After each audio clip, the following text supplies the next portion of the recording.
الحمد لله رب العالمين، والصلاة والسلام متلازمان دائمان على سيدنا محمد سيد الأولين والآخرين، وعلى آله وأصحابه وأتباعه وأولياء أمته أجمعين إلى يوم الدين.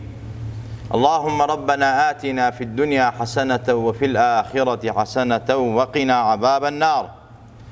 خوشکو برای ئیماندارم، سەلامی خوای گەورەتان لەسەر بێت. ئازاردان و عەزیەتدانی موسڵمان و ئیمانداران تاوانێکی زۆر گەورە و قێزەونە لە ئاینی پیرۆزی ئیسلامە. لە چەندین ئایەت و سنەتی صحیحی پێغەمبەرا صلی الله عليه وسلم ئاماژەی پێکراوە موسڵمان نابێ ئازار بەخش بێت، مسلمان نابێ ئازار دەری مسلمان و دەر و دراوسێی بێت. هەر مسلمانێ ئازار بگەێنێ بە خەڵکی، بە مەخلوقاتی پەروەردگار، بە تایبەت مرۆڤەکان لە زنجیرەی ئیسلام و ئاین زۆر جار ئەڕاتە دەرەوە، چونکە ئەگەر مسلمانی تەواو و ئیمانداری تەواو بێ ئەبێ گوێڕایاڵی خوا بێ، گوێڕایاڵی پێغەمبەر بێ صلی الله عليه وسلم. خوای گەورە لە قورئانە ئەفەرمێت: والذين يؤذون المؤمنين والمؤمنات بغير ما اكتسبوا فقد يحتملوا بهتانا وإثما مبينا. ئەفەرمێت ئەوانەی کەوا ئازاری مسلمانانە دەن لە پیاوان و ژنانی ئیمانداران بەبێ ئەوەی ئەو کارەیان کردبێ، ئەنجامیان دابێ، بەبێ ئەوەی ئەو کارەیان وتبێ، بوهتانیان بۆ ئەکرێ و قسەیان بۆ هەڵئەوەسرێت، خوا فەرمێت فقد يحتملوا بوهتانا وإثما مبينا. ئەمە بوهتانە، یعنی شتێکە کابران نەیوتۆ نەیکردووە، بۆیە خوا بە بوهتان ناوی بردووە، بە ئیفتیرا ناوی بردووە و ناوی هێناوە، و ئەفەرمێت تاوانێکی زۆر قێزەون و گەورەیە. حتا بۆیە لە ئیسلامە غەیبەتکردن حرام کراوە. غەیبەتکردن، باسکردنی کابراکە شتێکی تیا مەوجودە. یعنی ئیسلام وامان فێرەکە کە ئێمە نە بە دەستمان نە بە زمانمان ئازاری خەڵک نەدەین. پێغەمبەری خوا ئین کانە فیه ما تەقول فەقەد ئەختەبتەهو، ئەفەرمێت ئەگەر تۆ باسی کەسێکت کرد ئەو شتەی تیا مەوجود بوو فەقەد ئەختەبتەهو، ئەوە بەڕاستی غەیبەتی کردووە، باسی کردووە. وئین لەم یەکن فیه فەقەد بەهەتەهو، ئەگەر تیایشا مەوجود نەبوو ئەوە دڵنیا بە تۆ بوهتانێک بۆ کردووە، یعنی شتێکە نەوتیوەتی نەکردوەتی، ئەمەش خوا ئیثمە مبینە، تاوانێکی ئاشکرا و گەورەیە کە تۆ ئەیکەی بە حەق مسلمانان و ئیمانداران. بۆیە مسلمان و ئیمانداران ئاگامان لە خۆمان بێت. ئەمڕۆ لە عەسر و زروفێکە ئاژین، چی ئاسانە تاوانکردن، چی زۆر سەهلە لای خەڵکی غەیبەتکردن. ئینسان مسلمان وای لێ هاتووە یەک دنگ ترسی غەیبەتی نەماوە، لە خوا ناترسێ بوهتانەکە، قسە بۆ مسلمان هەڵەواسێ، نەیکردووە ئەڵێ وتوویەتی، نەیوتووە ئەڵێ وتوویەتی، نەیکردووە ئەڵێ کردوویەتی. ئەمە بەڕاستی زۆر ترسناک و خەتەرناکە لە مجتەمەع و کۆمەڵگای ئێمە. بۆیە پێغەمبەر ئەفەرمێ صلی الله عليه وسلم ئینسان جاری وایە بەهۆی بوهتانەوە لە ئیمان و زنجیرەی ئیمان دەرەچێت. ئەفەرمێن من كان يؤمن بالله واليوم الآخر فليقل خيرا أو ليصمت. ئەگەر ئیمان و بەخوا و بە پێغەمبەر هەیە، ئیمان و بە ڕۆژی قیامەت و حەشر و حیساب و کتابەیە، ئەگەر قسەی باش ئەزانی بیکە، نەسیحەت و ئامۆژگاری ئەزانی بیکە، ڕێنیشاندەری خەڵکی ئەتوانی بیکە، ئەگەر نازانی، ئەگەر قسەی باش نازانی، دەمت داخە، بێدەنگ بە، چونکە نەجات بوون لە سەلامەتیایە. من سەکەتە سەلیمە، السکوت مفتاح النەجات. بەڕاستی بێدەنگ بوون کلیلی ڕزگاریە لە دنیا و لە قیامەتە، کلیلی سەعادەت و بەختەوەریە. ئاگاتان لە زبانتان بێ. پێغەمبەری خوا فەرمێ صلی الله عليه وسلم المسلم من سلم المسلمون من لسانه ويده. مسلمان ئەو مسلمانەیە مسلمانان ئەمین بن، سەلامەت بن لە دەست و لە زبانی. چەند مسلمان هەیە بەدەستی مسلمانەوە ئەناڵێنێ، بەهۆی زبانەوە ئەناڵێنێ، بەهۆی بوهتان و ئیفتیرای ئەوەوە کەوتەتە قەیرانەوە، کەوتەتە ڕووداوی ناخۆشەوە، کەوتەتە ئەحداثی زۆر گەورەوە. مسلمان و ئیماندار چۆن ئەبێ وابێ؟ ناوی خۆت ناو مسلمان، ئەهلی مزگەوت، ئەهلی جومعە و جەماعەت، زبانت ناپارێزی، ئاگات لە خۆت نییە، بە غەیبەتکردن، بە بوهتانکردن، ئەمە کارەساتە. مسلمان چەند جار باسمان کردو یعنی ئەخلاق، یعنی ڕەوشت، یعنی بەرزی ئەخلاق. بۆیە بە ڕۆژی زۆر نییە، بە نوێژی زۆر نییە، ئەبێ ئەو ئیمان و دینەوە کارت تێ بکە، ئەخلاقت جوان کا و بەرزت کە لە کۆمەڵگا مسلمانان ئەمین بن لە دەست و لە زبانت، نەک بەڵاوی بۆیان بە حساب ئەهلی عومرە و ئەهلی حەجی، ئەهلی جومعە و جەماعەتی، ئەهلی ڕۆژوی دووشەمە و پێنجشەمەی، ئەهلی قیام اللەیلی، ئەهلی قورئانی. بە حەیف بە چییە؟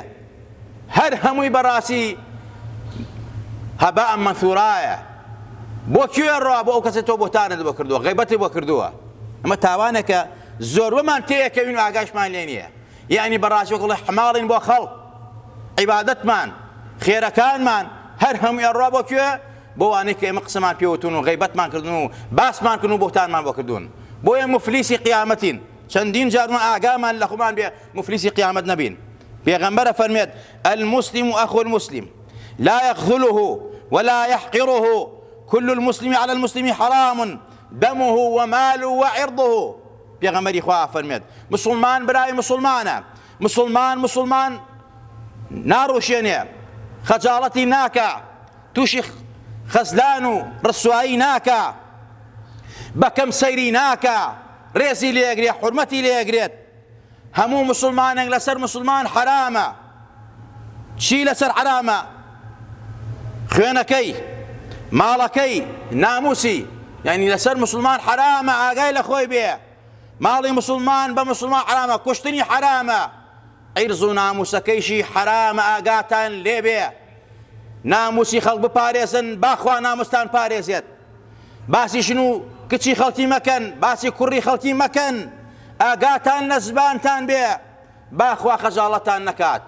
پێغەمبەرە فەرمێ صلی الله علیه وسلم مسلمان ئەو مسلمانەیە ئاوا بە عیززەت و سەیری مسلمان کە، بەکەم سەیری نەکا، خەجاڵەتی نەکا، ڕسوایی نەکا، پلانی بۆ دانەنێ، خوێن و ماڵ و ناموسی بە حرام بزانێ لەسەر خۆی. ئازیزان و خۆشەویستان، بۆیە پێغەمبەری خوا بەم شێوازە ئەسحابەکانی پەروەردە کردووە. سەحابەکانی پێغەمبەری خوا بەم شێوازە بوون لە خزمەت پێغەمبەرە.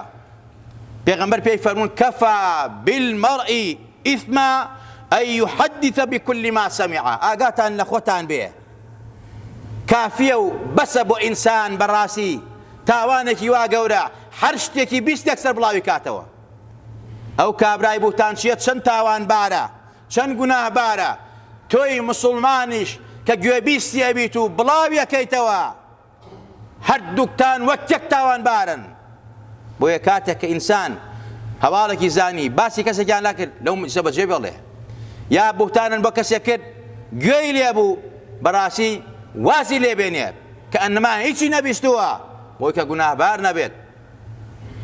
یان ئەگەر هەر ویستی بۆ ئەوەی کەوا پەیوەندی بەخۆیەوە بێت تەحقیقی لێ بکە، بۆی نەکەوێتە گومانەوە، بۆی تووشی نەکەوێتە ڕووداوی ناخۆشەوە، بۆی تووشی قەتڵ و قیتال نەبێت، تووشی فیراق نەبێت، تووشی تاوانی زۆر گەورە نەبێت، یەکسەر بڵاوی نەکاتەوە. یا ئەیها الذین ئامنوا ئین جاءکم فاسق بنەبەء فتەبەیەنوا. تەبەیونی تیا بکە، چونکە گە تۆ تەبەیونی تیا نەکەی زۆر جارێ خەڵکێک بۆ بوتانن وە خێزانی کردووە، تەبەیونی تیا نەکردووە، یا کوشتیۆتی یا تەلاقی داوە. ئەمە کارەساتە، ئەمە گوناهە زۆر گەورەیە. ئاگامان لە خۆمان بێ ئازیزان و خۆشەویستان. حەزەتی ئەبابەکری سدیق، صدیقی ئومەتی ڕەسوول الله، خەلیفەی یەکەمی ئیسلام، ئەم زاتە مبارەکە گەورە ئەفەرمێت جارێکیان بۆ خزمەت پێغەمبەری خوا ئاڕۆشتم، کۆمەڵێک لە هاوڵانی تر وەستا بوون. حەزەتی ئەبابەکر ئەفەرمێت کەلیمەیەکم وت تووڕەم کردن. بۆ پێغەمبەری خۆیان باس کرد و پێغەمبەری خوا بیستی، فەرمووی یا ئەبابەکر چیت پێوتون؟ تی قوربان فەڵانەشتم پێوتون. پێغەمبەری خوا فەرمووی ئەزانی تۆ خوات تووڕە کردووە لە خۆت؟ خوات عاجز کردووە لە خۆت؟ کەسێک ئەفزەلی ئومەتی پێغەمبەر بێ، دوای پێغەمبەران، خەسووری پێغەمبەر بێ، صدیقی ئومەتی ڕەسوول الله بێ، لەسەر یەک کەلیمە و یەک وشە پێغەمبەر بفەرمێت تۆ کارێکت کردووە وشەیەکت دەربڕیوە بەم وشە خوات لە خۆت ڕەنجاندووە، خوات لە خۆت تووڕە کردووە چونکە بەرامبەرت تووڕە کردووە. ئازیزان و خۆشەویستان، بۆیە ما يلفظ من قول إلا لديه رقيب عتيد، هیچ وشەیەک نییە لە دەمت دەرچێ ئیلا فریشتەیەک ئامادەیە بۆ نووسینی ئینجا بۆ لێکۆڵینەوە لە دنیا و لە قیامەتە. زۆر جارێ تۆ وشەیەک ئەڵێی وا ئەزانی ئەم وشە زۆر ئاسان و سەهلە، غەیبەتە بوهتانە، ئەم وشە خوا ئەینووسێت، فریشتەکانی خوا ئەینووسن، لەسەر حسابەکەن ڕۆژێک لە ڕۆژان لە دنیایشا و لە قیامەتیشا ڕسوات ئەکەن ئەبێ ئاگامان لە خۆمان بێت. زۆر وریابین. جاری وا هەیە ئەو کەسەی تۆ بوهتانی بۆکەی، قسەی بۆ هەڵەوەسی ئیفتیرای بۆکەی، وەلی و دۆستی خوایە، داوا لە خوا بکە خوا دڵی ناشکێنێ. سەعدی کوڕی ئەبی وەقاس ڕەزا و ڕەحمەتی خوای لەسەر بێ، لە سەردەمی خلافەتی حەزری عومەری کوڕی خەتابە ڕەزا و ڕەحمەتی خوا لە هەموو هاوڵانی پێغەمبەر بێ، سەڵات و سەلامیان سەڵات و سەلام لەسەر پێغەمبەر بێ صلی الله علیه وسلم. ئەفەرمێ خەڵکی کوفە ئەو ئەهلی عێراقی ئەو ئەهلی کوفەی کەوا ئیمامی حوسێنیان شەهید کرد و حەزری عەلییان شەهید کرد. ئەفەرمێت نامەیەکیان نووسی بوو حەزری عومەر وتیان قوربان سەعدی کوڕی ئەبی وەقاس گەندەڵی تایە، سەعدی کوڕی ئەبی وەقاس خراپە، سەعدی کوڕی ئەبی وەقاس ئیتر یەک دنیا ئیفترایان بۆ کردبوو. حەزەتی عومەریش سەحابەی نازاری پێغەمبەرە لە خۆ ناکردە هەڵەوە، تەبەیونەکە ئین جاءکم فاسق بنەبەئین فتەبەیەنوا، نهات یەکسەر عەزلی کە بانگی کە محاسبەی کە یەکسەر نوێنەرێکی خۆی نار محەممەدی کوڕی مەسلەمە کە چەند جار پێغەمبەر کردی بە نوێنەری خۆی.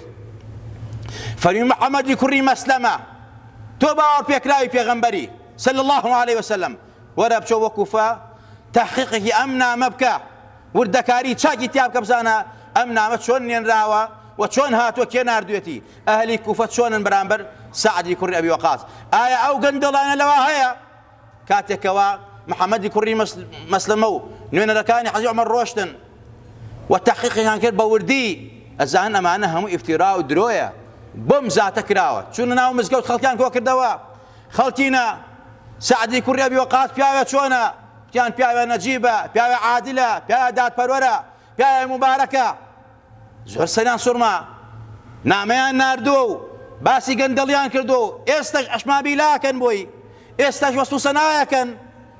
حەزەتی سەعدی کوڕی ئەبی وەقاس فەرمی من هیچ شتێک لە خۆما شک نابم، ئەوەش ماڵ و حاڵەکەمە، وەک مەسوولە گەندەڵەکانی ئێستا نەبوو کە لە شوێنەکە بێتە مەسوول ئیتر دار و بەردەکا بە ناوی خۆی و خانەوادەی و ئەملا و ئەولا و بەرحاڵ ئیتر و خەڵکات چەوسێنەتەوە. نەخێر، سەعدی کوڕی ئەبی وەقاس والی حکومەتی حەزری عومەر بووە کە حەزەتی عومەر ڕەزا و ڕەحمەتی خوای لەسەر بێ ئەو زاتە خلافەت و عەدالەتی ئەمڕۆ نەک موسڵمان باسی کە کافرەکانیش کە ئاگاداری مێژوون باسی عەدل و عەدالەتی ئەو زاتە مبارەکەکەن.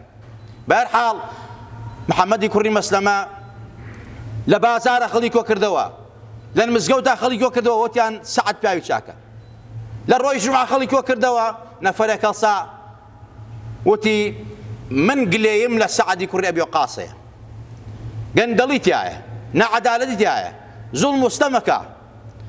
حەزەتی سەعدیش بە بێدەنگی هەڵسا فەرمی خوایە خۆت شاهیدی ئاگاداری کردەوەکانی منی و ئاکار و ڕەوشتی من و قەول و فیعلی منی، ئەگەر زوڵم لە کەسێک کردبێ نادات پەرۆنیم کردبێ خوایە خەجاڵەتی با بۆ من بێ، ئەگەر نەیشم کردو ئەو پیاوە بوهتان بۆ منەکە، ئەوێ من ناشرین کە عیبدارم کە خوایە نەیکوژی تەمەنی درێژ بێت، بەڵام زەلیلی کەی بەم هەمیشە ژیانێکی فەقیری و کولەمەرگی و سوالکردن پیشەی بێ، ژیانی بێ، خوایە عیبداریشی کەی پێش مردنی.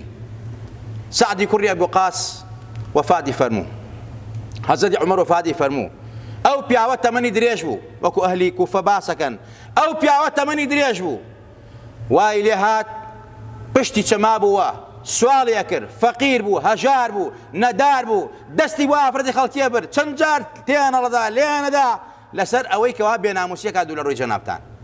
ئەوە دوعای شەڕی کەسێکە کە بوهتانی بۆ کراوە بۆیە ئاگات لە خۆت بێ بوهتانەکەی بۆ کەسێ ئەو کەسە مەزلومە لە بەینی مەزلوم و ستەم لێکراوە لەگەڵ پەروەردگارە پەردە نییە دوعا گیرایە ئاگاتان لە خۆتان بێ بوهتانکردن زۆر ئاسان بووە غەیبەتکردن زۆر ئاسان بووە لە ناو موسڵمان و ئیماندارانە ئازیزان و خۆشەویستان لە کتێبی قوربانیەکانی شەیتانە ئافرەتێک باسی باجی هەڵەی خۆیەدا کە بوهتانی کردووە بۆ قەومی بۆ کەسێکی ئەڵێ ئافرەتێک بوو ژنی پیاوێک بوو حاڵ و ماڵێ باشانە بوو خاوەنی 5 منداڵ بوون بەڵام من دڵم بە مێردەکەیەوە بوو حەزم ئەکرد من ببم بە خێزانی تەلاقی داوازی لێبێنێ هاتم لەگەڵ کوڕێکی پورزای خۆما وتم وەرە با بوهتانێکی بۆ دروستکەین تۆ حەزی لە ژنەکەی ئەوە وەرە بوهتانێکی بۆ تەلاقی دا تۆ ومارەکە منی شۆکەم بە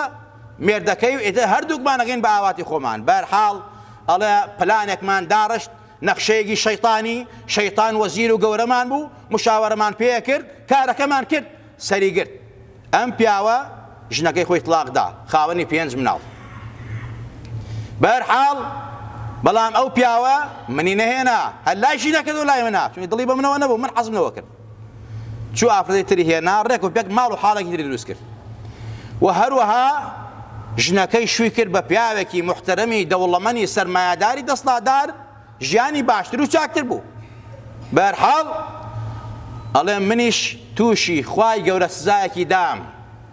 سزایەکی دام نەمردم خوا تووشی نەخۆشینی شێرپەنجەی خوێنی کردم بە دەستی و ئێستا ئەناڵێنم و ئەو پورزایشمە کە لەگەڵما ئەم کارەمان کرد ئەویش بە هەمان شێوە کارەبا گرتی و هەر لە دنیا خوا سووتاندی ئەمە باجی هەڵەی ئینسانەکانە بەهۆی بوهتانەوە خوا زوڵم قبوڵ ناکە بۆیە ئازیزان و خۆشەویستان زۆر ئاگامان لە خۆمان بێت بوهتانکردن کارێکی ئاسان و سەهل نییە هۆکاری زۆرە بوهتانکردن یەکەم لەوانە ئەوەی بەڕاستی کە بوهتانەکا و پلان و بۆ داڕێ هۆکارەکەی ڕقە زۆر جارە من ڕقمە لە کابرا بوهتانێکی بۆکەم هۆکارەکەی ئەو ڕقەیەکەوە ئیسلام نەهی لێ کردووە ئەفمن هەر کەس ڕق لە دڵیا بێ ئیمانی نییە ئیمانیە سووتێت بۆیە ئەو ڕقەوات لێکە بوهتان بکەی هەندێک جار ئەو بوهتانە تۆی کەی ئەبێتە مای زەرەر بۆ ڕووخاندنی کابرای بەرامبەر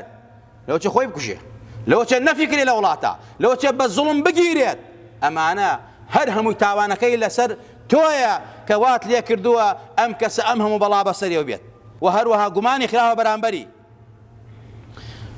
و لەگەڵیان نییە یا هاومەشرەبی نییە ناچار بوهتانێکی بۆکە بۆ ئەوەی کەوا خۆی سەرکەوتوو بێ یان بۆی کەوا گاڵتەی پێ بکاو ببێتە مەزەی خەڵکی بۆی کەوا خەڵکی لەناو خەڵکە سووکی کات یعنی هەر بابی گاڵتەکردن نەکڕقی بێت هەر بابی گاڵتەکردن بوهتانێکی بۆکە ئەمانە هۆکاری ئەو بوهتانن کەوا ئەمڕۆ لە کۆمەلگای ئێمە ئەکرێ و زۆر جارێک زۆر کاریگەری خراپیە بووە وەکو ئاماژەم پێکردبووەتە هۆکارەوەی کەوا سیلێ ڕەعم بچڕێ خزمەتی نەمێنێ بەینی براتی تێک بچێ و هەروە کابرای داماوی قوربەسەر بوهتان پێکراو خۆی ئینتیحارکە یان مەسەلە نەفیکرێ لەوەدا جاری وا ئینسان نەفسێتێکی زەعیفی هەیە ئیمانێکی لاواز هەیە کە بوهتانێکیان پێکرد خۆ هێزێکی وای نییە لەوەچە خۆی ئینتیحارکە تۆ قاتڵیت لەوێ چونکە تۆ هۆکاری وتانەوە کرد و هەروە شێواندنی ڕاستیەکانی مێژووە زۆر جارە لە مێژووە کۆمەڵش دەخوێنینەوە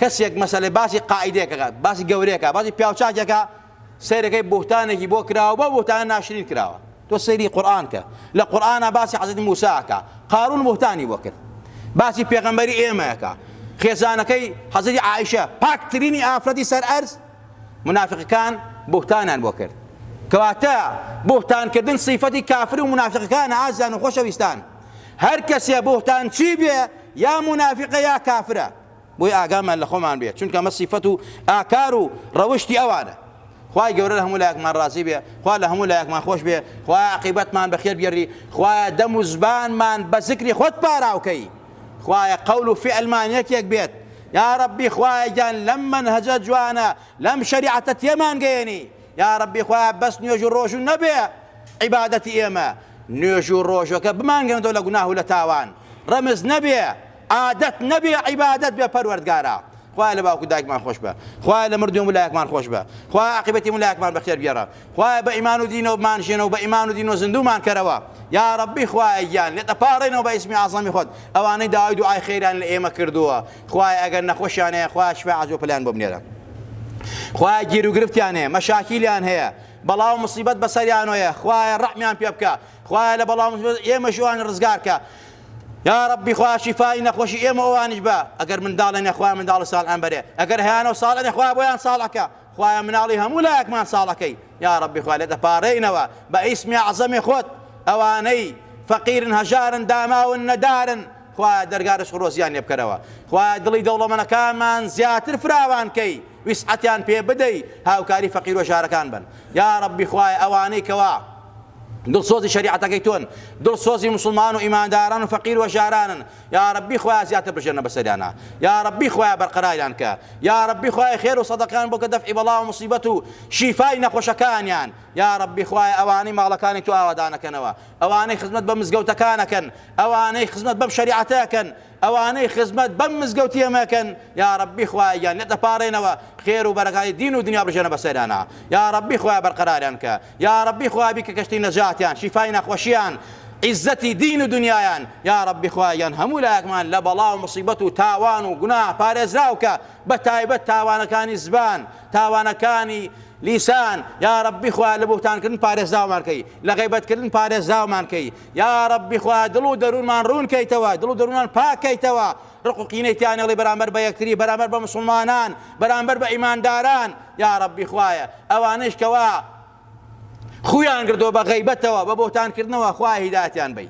یا ربی خوای هیدایەتیان بەی، لەو گوناه و تاوانە بە دووریان کەیتەوە. یا ربی خوای لێتە پاڕێنەوە ئەگەر غیبەتی کەسێکمان کرد بێ، بوهتانی کەسێکمان کرد بێ، خوایە تۆبەی لێ یەکەین. یا ربی خوایە تۆبەی لێ یەکەین. یا ربی خوایە داوای لێخۆشبوونی لە تۆ ئەکەین، بەڵام مەرجی تۆبەی حەق و ناز ئەوەیە کابرایی بگری بڵێت خواگردن ئازاکە، ڕۆژە لە ژان بوتانێکم بۆ کردی، یا باسێکم کردووی، یا غیبەتێکم کردی، ئەمە حەق و ناسە. ئەگەر ئەوە نەکەین مفلیسی قیامەتین. خوایە مفلیسی قیامەت نەبین، خوایە مفلیس و بێدەسمایی قیامەت نەبین، خوایە ڕسوای قیامەت نەبین، خوایە سەربەرز بین. آمين آمين. أقول قولي هذا وأستغفر الله لي ولكم ولسائر المسلمين.